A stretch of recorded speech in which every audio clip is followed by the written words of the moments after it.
This is lecture number 5 of thermal physics, and in this part we will continue with kinetic theory of gases.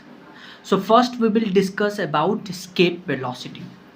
देखिए escape velocity को हम कैसे define करते हैं वो सुनिए. escape velocity देखिए escape velocity क्या होता है.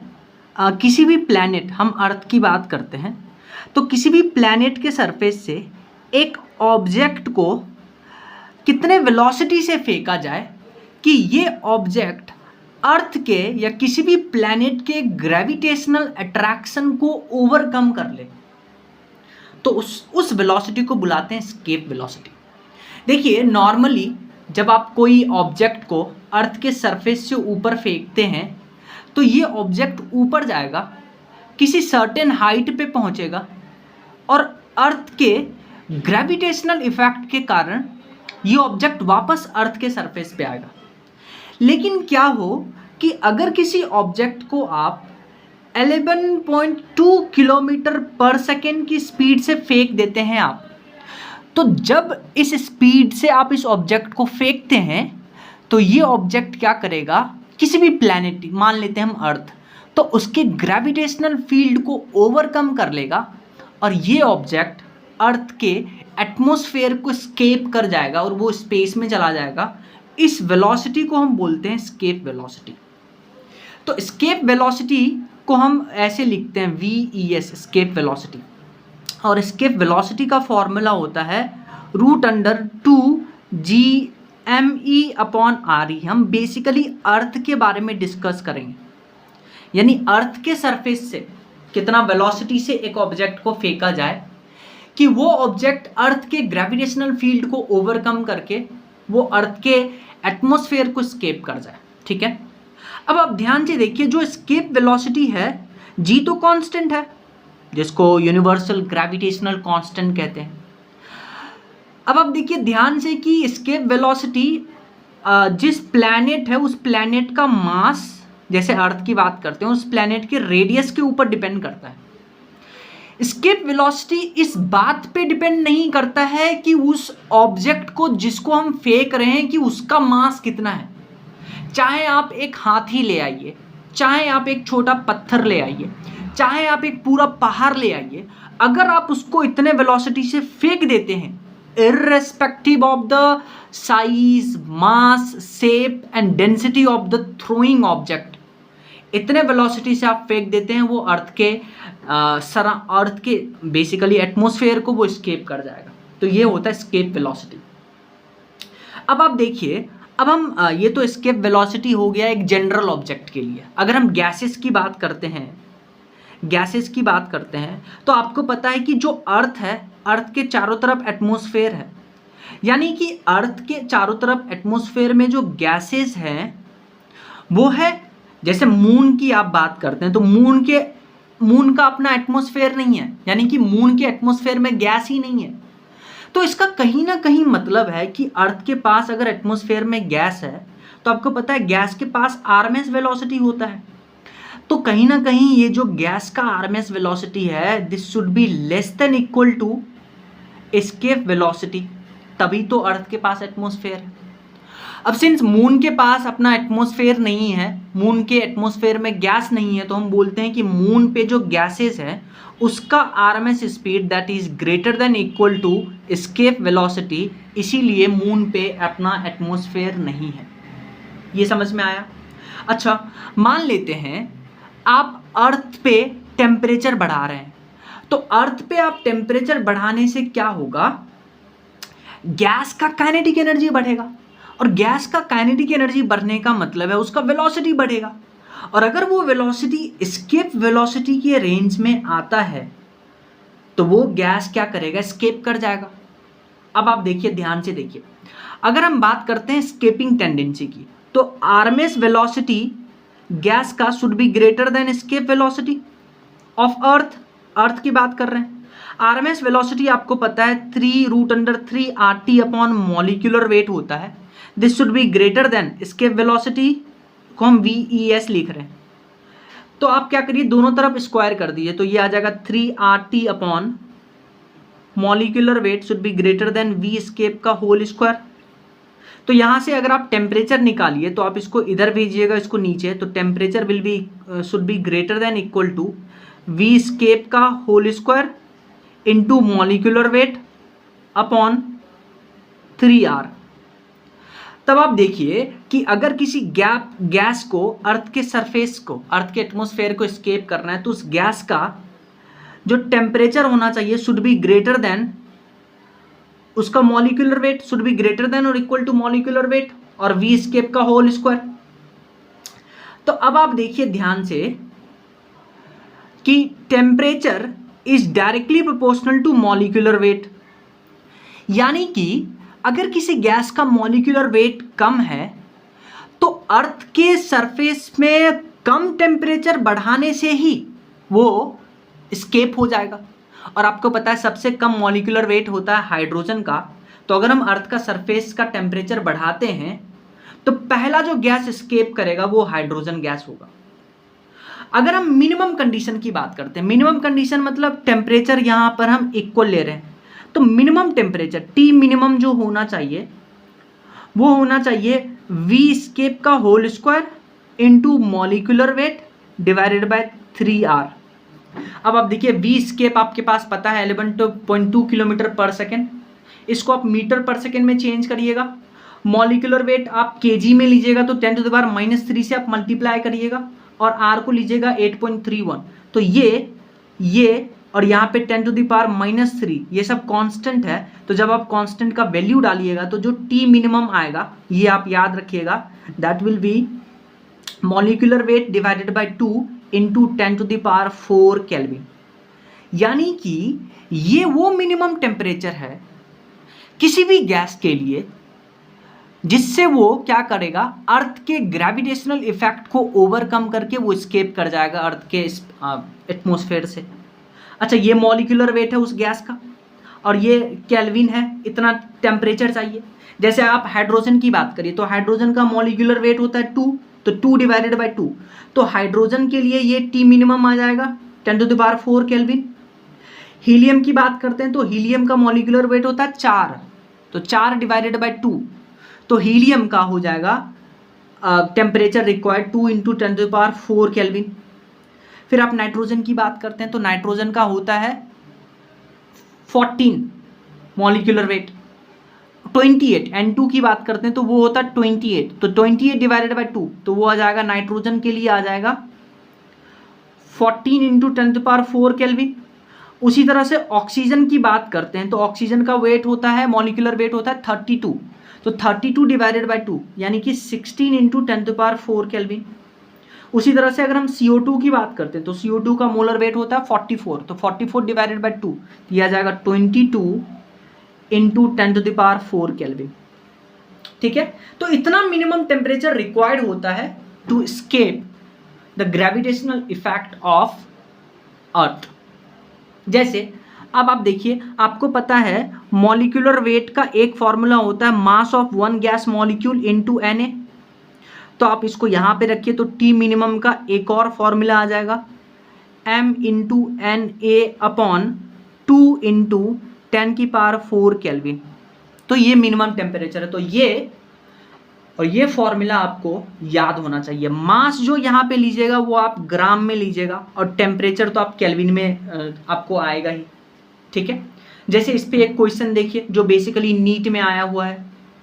जैसे आप इस देखिए क्वेश्चन नंबर 69, इसमें बोला है what temperature will the RMS speed of oxygen, यानी कि Vrms का वो क्या टेम्परेचर होना चाहिए, Vrms ऑफ ऑक्सीजन वो क्या टेम्परेचर होना चाहिए, Vrms speed of oxygen molecule become just sufficient for escaping from earth atmosphere.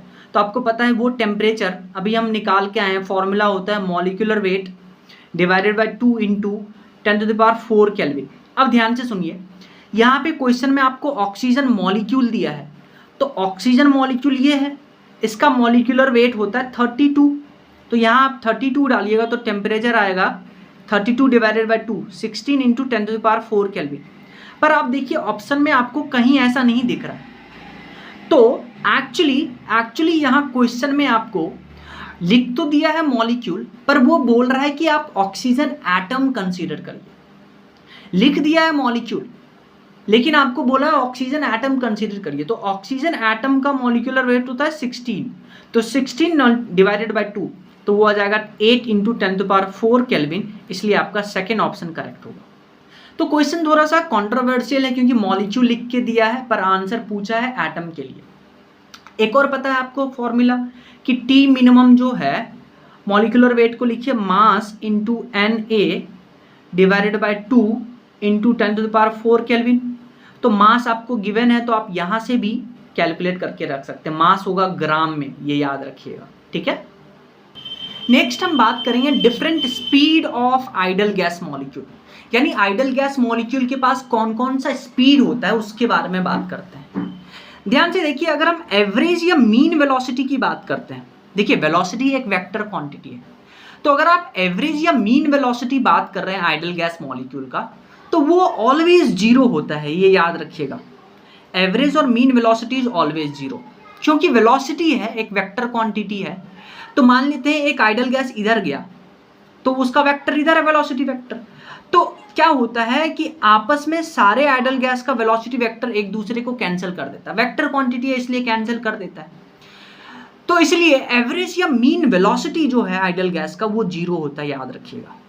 फिर हम बात करते हैं रूट मीन स्क्वायर वेलोसिटी। तो इसको कैसे कैलकुलेट करते हैं, मान लीजिए आपके पास दिया है 6 मॉलिक्यूल है, उसका वेलोसिटी है 1 2 3 3 -4 -5 मीटर पर सेकेंड। तो आपसे पूछा है वी एवरेज बताइए और वी आरएमएस बताइए। तो वी एवरेज तो ऑलरेडी जीरो है, ऑलवेज जीरो है, इररिस्पेक्टिव की आइडल गैस का कितना मॉलिक्यूल आपको गिवन है, वी एवरेज या वी मीन, यानी मीन या एवरेज वेलोसिटी हमेशा जीरो होगा। आरएमएस वेलोसिटी आप इसको उल्टा पढ़िए, जितना भी वेलोसिटी दिया है पहले आप उसका स्क्वायर करिए, फिर उसका आप मीन लीजिएगा, फिर उसका आप रूट करिएगा, तो ये आएगा। तो अगर आपको इंडिविजुअल गैस का वेलोसिटी दिया है तो पहले उसका स्क्वायर करिए, फिर उसका मीन लीजिए, फिर उसका रूट लीजिए, तो आपको वी आरएमएस मिल जाएगा। एक आपने पढ़ा था वी आरएमएस का टेम्परेचर के साथ रिलेशन, √3 RT/मॉलिक्यूलर वेट, तो ये भी याद रखिएगा और ये भी याद रखिएगा। अलग अलग गैस मॉलिक्यूल दे दे उसका वेलोसिटी, तो ये फॉर्मूला यूज करेंगे, टेम्परेचर दे दे, मॉलिक्यूलर वेट दे दे, वो ये फॉर्मूला यूज करेंगे। अच्छा ध्यान से देखिए, √3 का वैल्यू होता है 1.79, ये भी याद रखिएगा। तो 2 वेलोसिटी अभी हमने पढ़ा, और भी वेलोसिटी होते हैं, 3 वेलोसिटी और होता है आइडल गैस के। फिर आइडल गैस का एक वेलोसिटी होता है मीन और एवरेज स्पीड। देखिए इससे पहले हमने पढ़ा था मीन और एवरेज वेलोसिटी। वेलोसिटी एक वेक्टर क्वांटिटी है इसलिए वो जीरो था, पर स्पीड हम क्या करते हैं, वेलोसिटी का मैग्नीट्यूड लेकर के सम करते हैं। तो मीन और एवरेज स्पीड कभी नहीं जीरो होगा क्योंकि हम तो मैग्नीट्यूड ऐड करेंगे। तो मीन और एवरेज स्पीड यानी वेलोसिटी का मैग्नीट्यूड ऐड करना है, will never be equal to zero. और सिमिलर हम फंडा यूज करेंगे, सारे वेलोसिटी का सम लेंगे और डिवाइडेड बाय कितना वेलोसिटी, कितना मॉलिक्यूल का वेलोसिटी गिवन है उसका हम डिवाइड कर देंगे। और याद रखिएगा अभी आपने पढ़ा था वी आरएमएस पढ़ा था आपने, √3 RT/मॉलिक्यूलर वेट।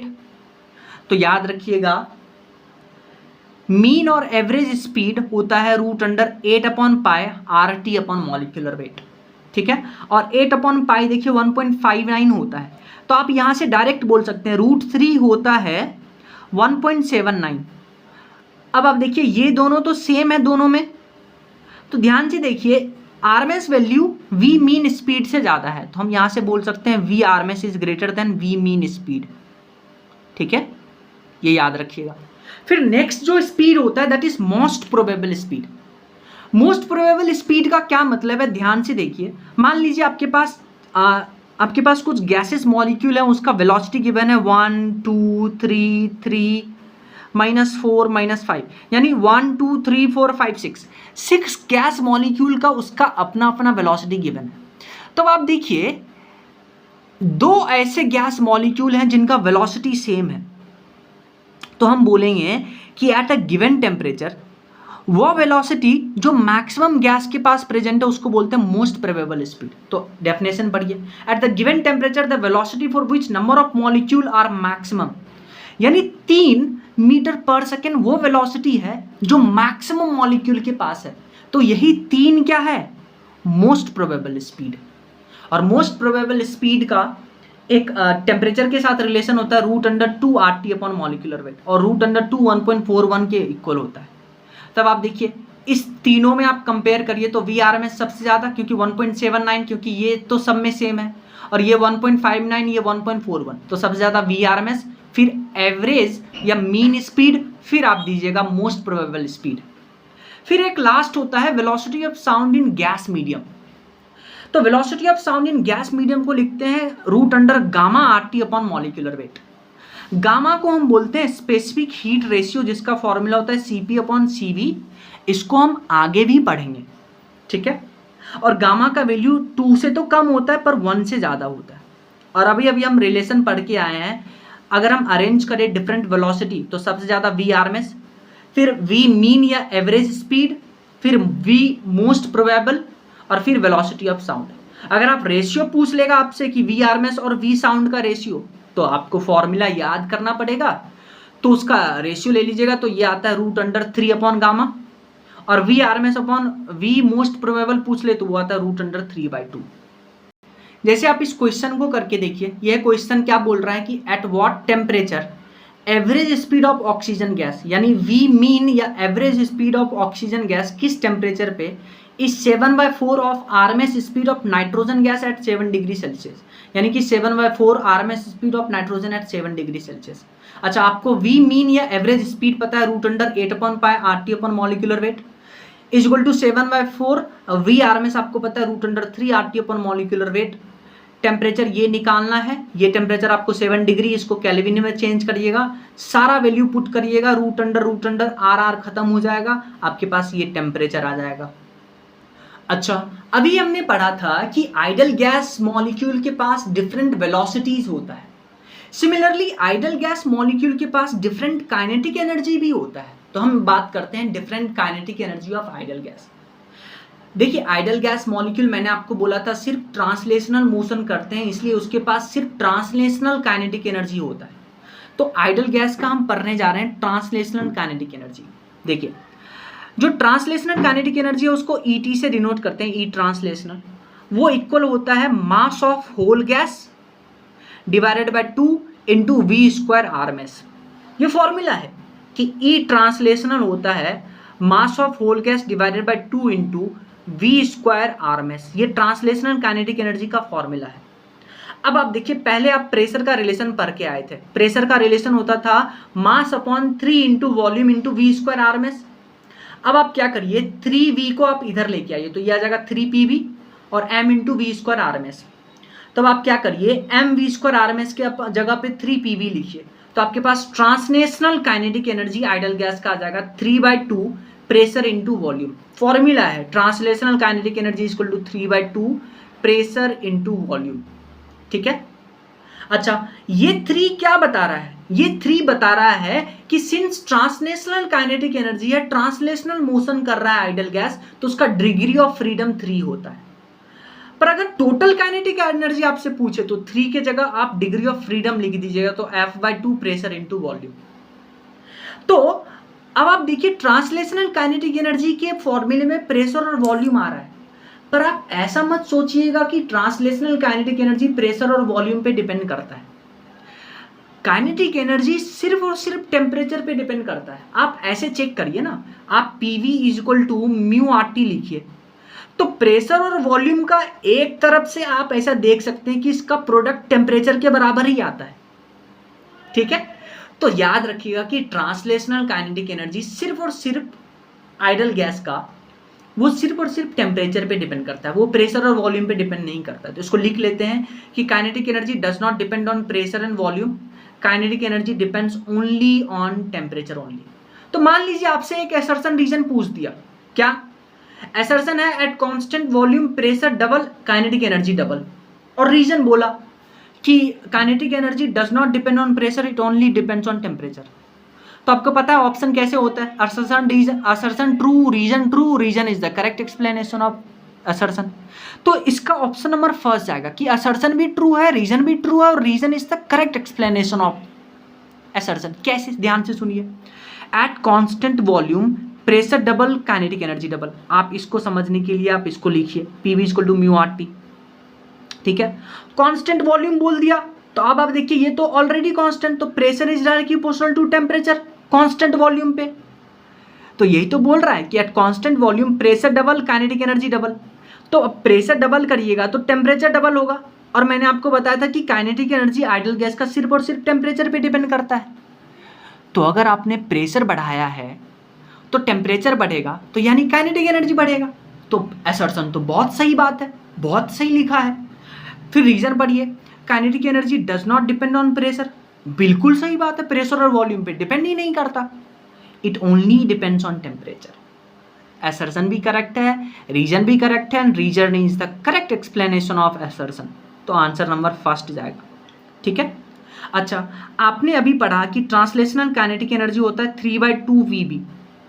अगर आप इस एनर्जी को वॉल्यूम से डिवाइड कर दीजिए तो इसको बोलते हैं एनर्जी डेंसिटी। क्या बुलाते हैं?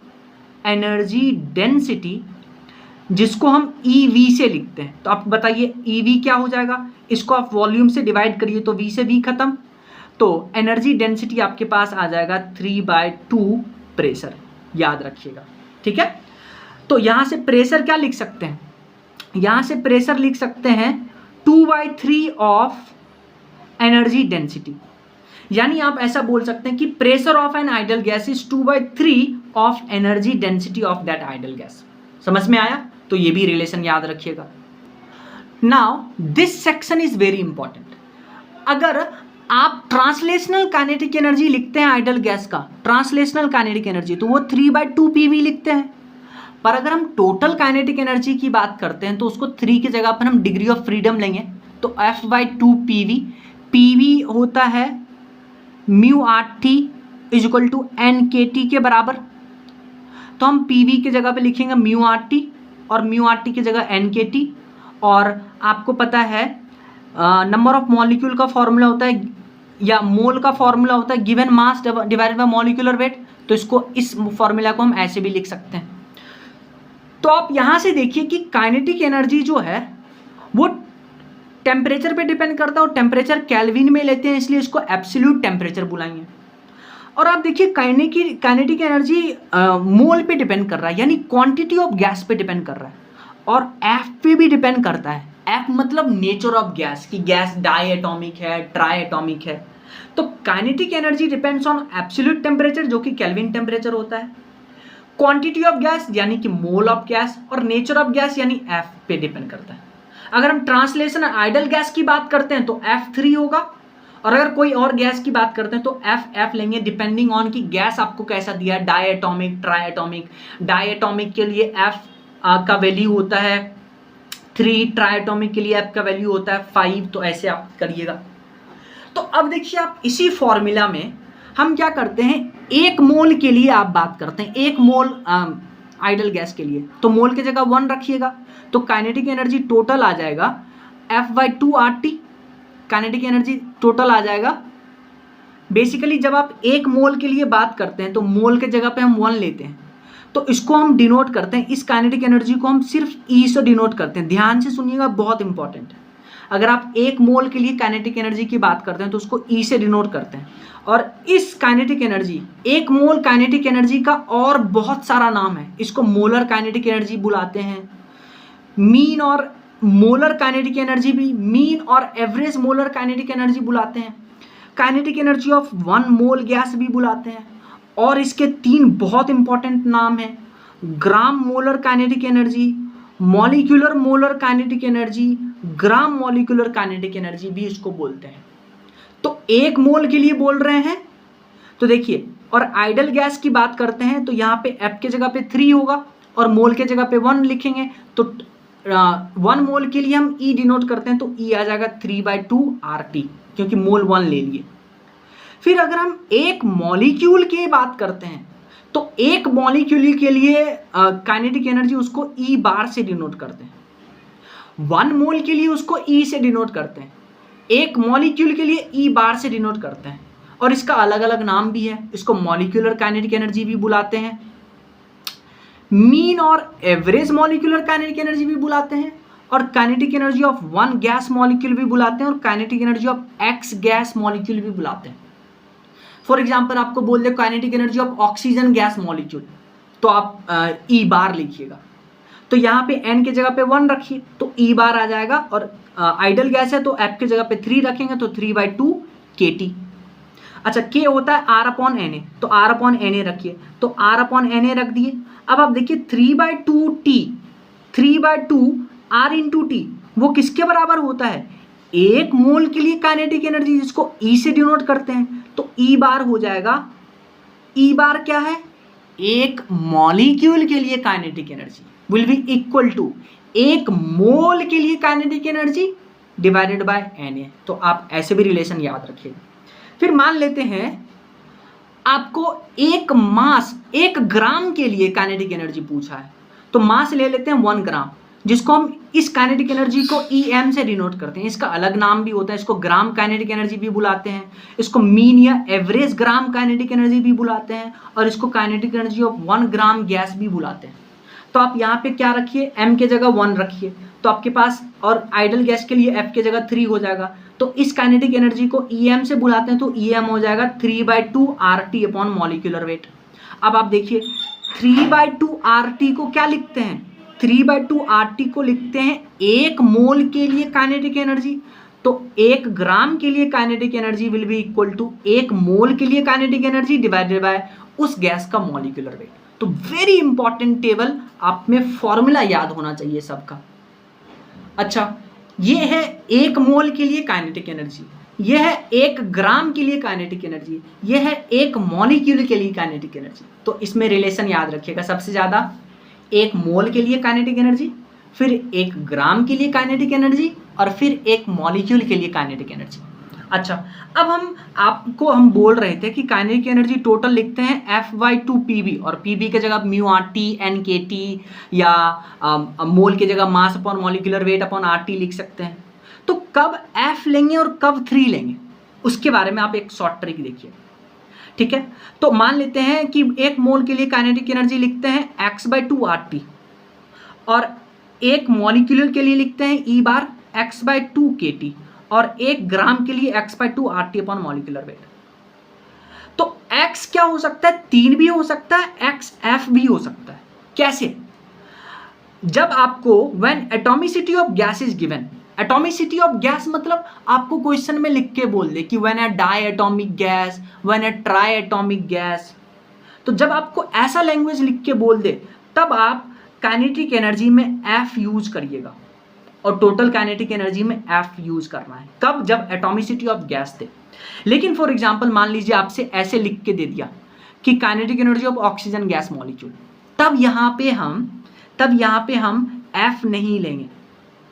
आपको लेकिन ऐसा लिख के दे दे कि डायटोमिक आए, ट्राइटोमिक आए, तब F लेंगे। इस केस में हम एटॉमिसिटी नहीं लेंगे, ठीक है। तो डायटोमिक गैस मॉलिक्यूल के लिए आपको पता है F3 होता है, ट्राइटोमिक के लिए F5 होता है।